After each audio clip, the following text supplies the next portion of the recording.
Okay, today we're going to talk about why you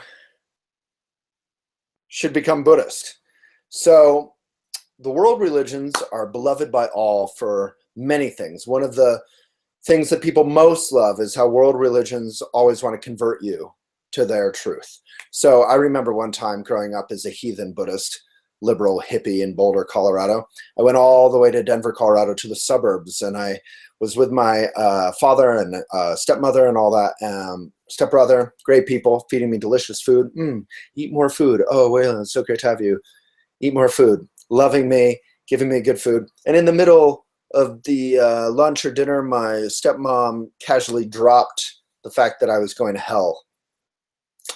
And in my 12-year-old mind, I thought, that's pretty weird that you want to have dinner with someone who you actually think is going to hell. So Buddhism doesn't think you're going to hell. That's a pretty attractive quality for a world religion. It doesn't think you're going to hell because you have a different opinion. If your loved one thought you were going to hell because you liked the wrong football team, and I know this happens in relationships, people take their sports pretty seriously, you might think, and they actually thought you were going to hell for it, you might think maybe they had a little issue. Well, it's the same thing with world religions. But here's another attractive quality about Buddhism. Buddhism doesn't want to convert you.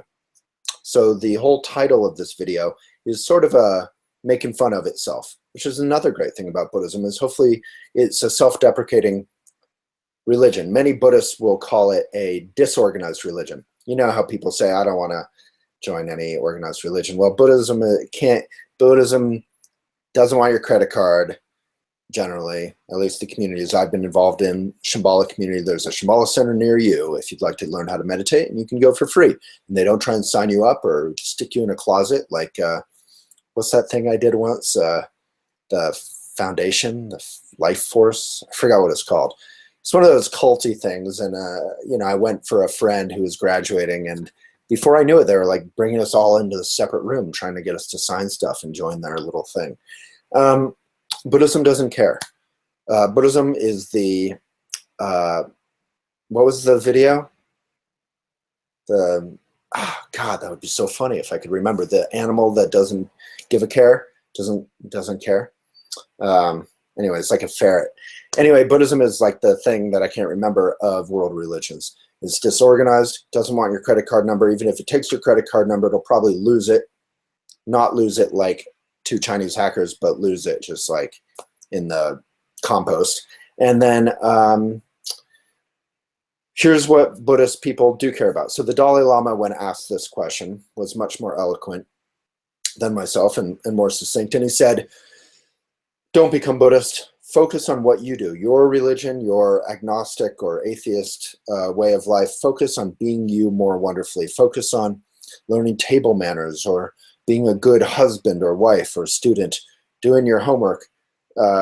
Focus on doing you more fully instead of doing a whole new thing and trying to be a different you.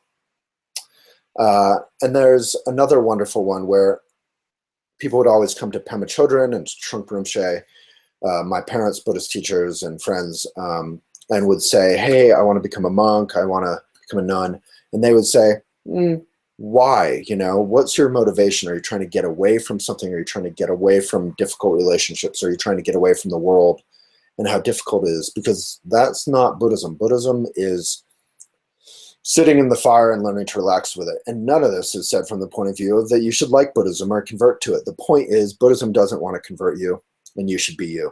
And if you being you includes meditation practice, a couple minutes in the morning, a couple minutes in the evening, if you being you includes eating real food, sitting down without multitasking, if you being you includes learning to work with your anger and your sadness and your passion and your various emotional qualities, that's wonderful. And that's what I do care about. And I try and have that same attitude as a vegan. I don't try to convert people. It's frankly none of my business whether you're vegan or not.